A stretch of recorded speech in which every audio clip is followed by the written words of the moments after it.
ఒక్క నిమిషం.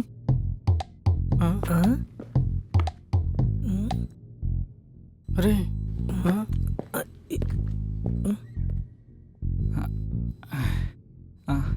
ఇదిగో బ్రో 2 లక్షలున్నాయి.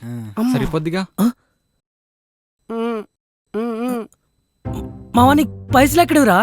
ఏహే, ఏదో బాగుపడాలని చెప్పేసి డబ్బులు ఇస్తే ఎందుకు ఎక్కడివి అని ఎందుకు అడుగుతున్నారా? అది కాదు మావా, ఎక్స్ట్రా ఉంటే ఇస్తావేమో అని. నా పైసలు నేను ఇచ్చేసిన, మీ సావు మీరు చావండి. బాబాయ్ వీడి ఇలా పిలిచాడంటే ఏదో ఉంది. చెప్పు బాయ్. నిన్నొకటి అడుగుతాను, లేదనకూడదు. నేను చెప్పుతో కొడతాను, బాధపడకూడదు. నీకు చెప్పులేవని అడుగుతున్నా. నువ్వేం అడుగుతావో నాకు తెలుసు.